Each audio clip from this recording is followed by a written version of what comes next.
We're continuing in our discussion of the Ark and the Dove. This is part 4. BitChute decided to take down part 2. I guess it was too long for their liking. It was about 48 minutes. So you can go on Sermon Audio if you want to hear part 2 of Ark and the Dove, or you can get it from any of the other platforms, but BitChute took it down without my request. Thanks, BitChute. Well, Charles Carroll of Carrollton returned to Maryland at the dawn of the American Revolution. He spent 17 years in France and England in education, receiving an education. What did this make him? The most cultured man in the colonies. Back to, again, my recommendation to go to 1 Corinthians chapters 1 and 2.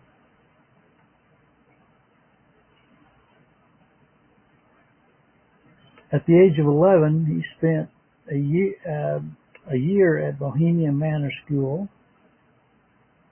He sailed for France with his cousin John Carroll to enter the college at St. Omer's. And John Carroll, by the way, studied for the Jesuit priesthood. And John Carroll, while studying for the priesthood in 1753 at St. Omer's, actually took the first vows of the Jesuit order. These are the people that were involved in the founding of our country. In the same year, Charles Carroll wrote to his son, "I suppose has gone up the hill."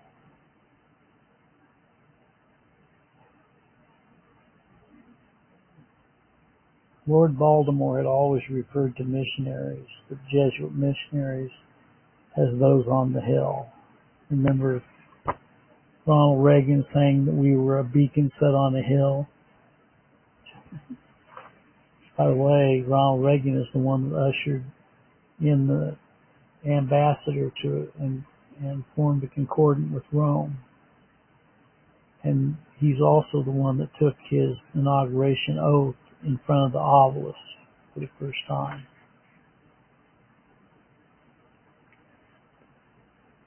Well, Charles Carroll remained at Omer's for 6 years. And then from there he went to the Jesuit College of the Jesuits at Rheims. And then after finishing at Rheims, he spent a year at Bourges, where he studied civil law.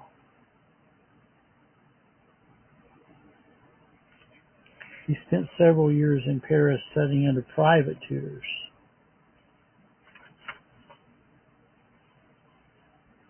And for the last 11 years, he had been under the instruction of the Jesuits. So he was pretty well Jesuitized. You can't go to 17 years of higher education with most of that being taught by Jesuits without being a Jesuit.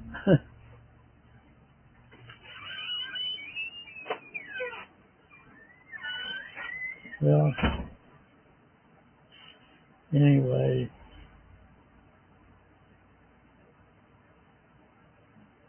he also, you find that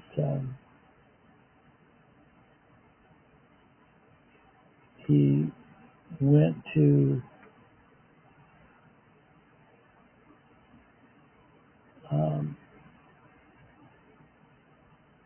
Father Anthony Carroll, who was tutoring him.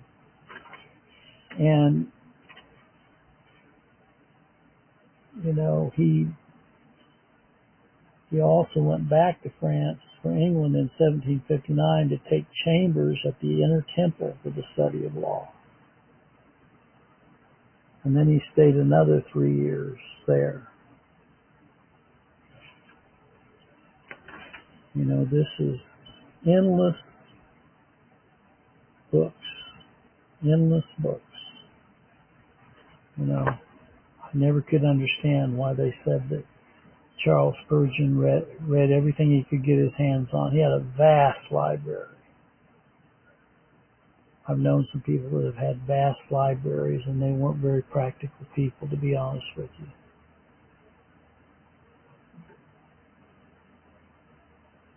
Well, eventually, because of all the doings, goings on, they were trying to foment a war.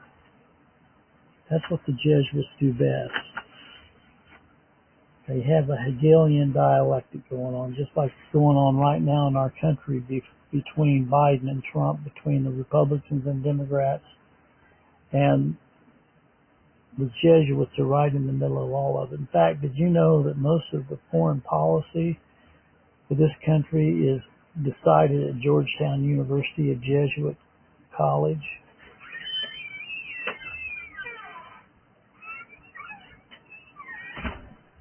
So he started putting out stuff about the fact that,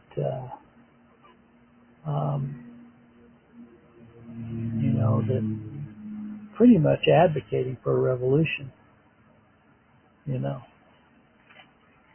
get his own way primarily. And it was not until 1773 that Charles Carroll made public his views on the relation between England and the colonies. And this began to plant the seeds of dissension,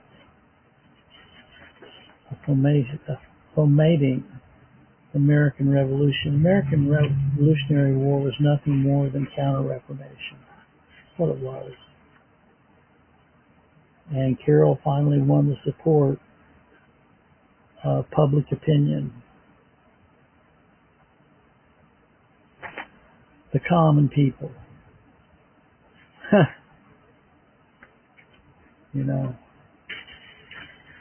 Well, that's kind of what Trump's trying to do.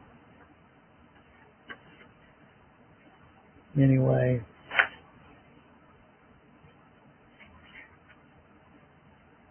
So, Carroll family, when they descended upon the scene of America, they wreaked havoc against the Protestants. And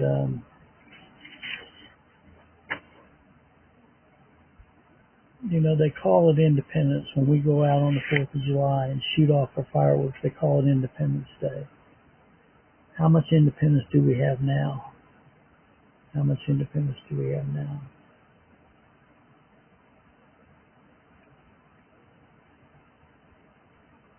Charles Carroll actually advocated setting fire to a vessel. And so I'm going to stop there for now because I'm going to take this call. Okay, I got interrupted there. I'm going to continue on now. When you own rental property, you get emergency calls, and that's what that was about. So I had to take care of a little emergency there. Anyway, I was saying before I got interrupted that people go out and shoot off their fireworks, and they call it Independence Day, and we've seen more and more of our independence being taken away from us. And that's what happens when you get these people in power. They want more and more and more and more power. And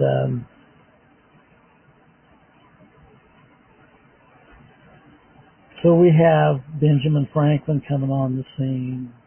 And of course we have John Jay. And then Charles Carroll. They were all in bed together. And Charles Carroll wrote a letter soon after Washington assumed command of the American forces at Cambridge. And all it was buttering up Washington, So they had correspondence between Charles Carroll and Washington back and forth, and it was, and Washington bought the letter hook, line, and sinker. I'll read you part of the letter. This is Charles Carroll to George Washington.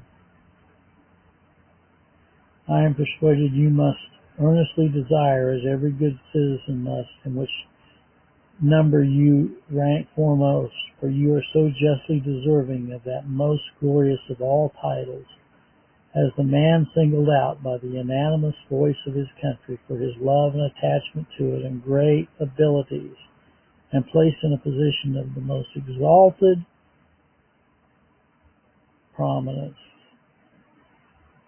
If we cannot obtain a peace on safe and just terms, my next wish is that you may extort by force from our enemies what their policy and justice should have granted. I am, with your greatest esteem, sir, your humble, obedient, humble servant, Charles Carroll. That was a letter that he sent to Washington. And then we know that Washington, was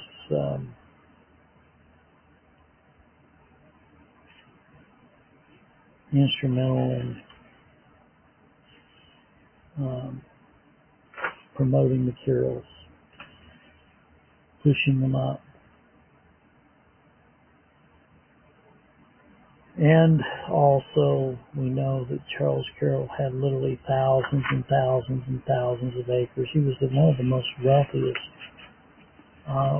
He was the wealthiest man in the United States and owned the most property.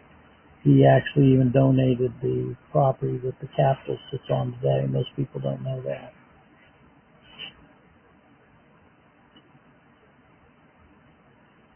And so they went to Canada trying to get the Canadian support of this revolution, and they didn't get it. And there was something totally going on differently in Canada than in the United States at that time. And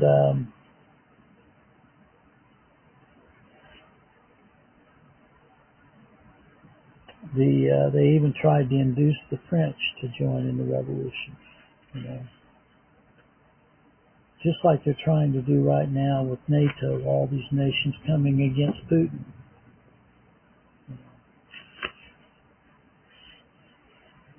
Well, they went to Montreal. Father Carroll met with Father Pierce, a former Jesuit. And so you're going to tell me there wasn't a lot of Jesuitical activity going on during this time? Here they're going to other countries, promulgating their fomenting of the American Revolution.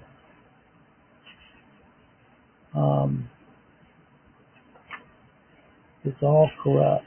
It's all corrupt.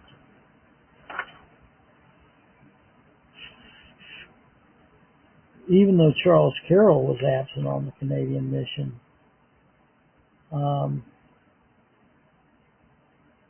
Carroll was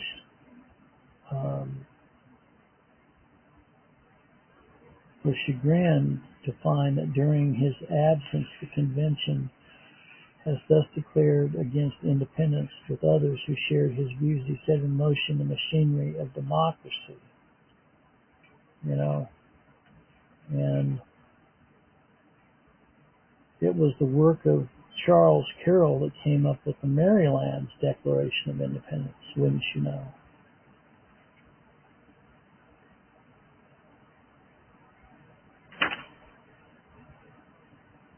So on the 4th day of July, 1776, when the Congress of the United States at Philadelphia adopted the Declaration of Independence, Charles Carroll of Carrollton was elected a delegate from Maryland to the Congress.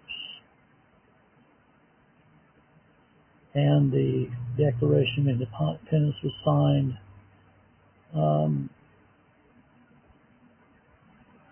not until about a month later. The day after Charles Carroll took his seat in the Continental Congress, he was appointed to the Board of War. The appointment was a single honor. Do you hear what I'm saying? Charles Carroll was appointed in the Continental Congress as the Board of War. I thought they were for peace. I thought they were for freedom. I thought they were for liberty.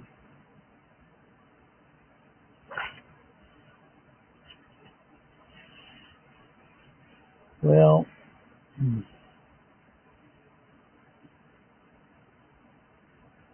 he even wrote articles on finance and on money and on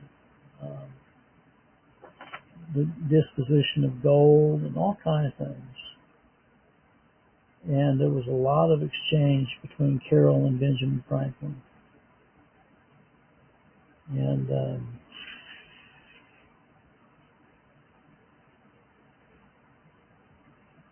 so anyway, this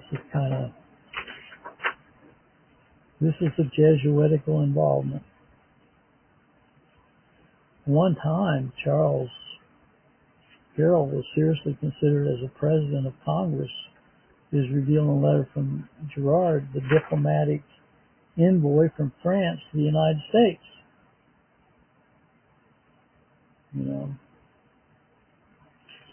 And of course, Carroll always advocated that he had no ambition for political office. They always liked to downplay it, but they were the most involved in politics. And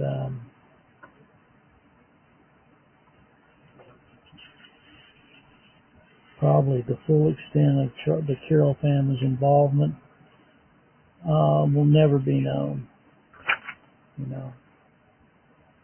Now we're going to talk a little bit about John Carroll. I'm only going to go about 20 minutes. I think I'll stop there and make it a separate talk on John Carroll. John Carroll was an archbishop. We'll talk about him next time. God bless.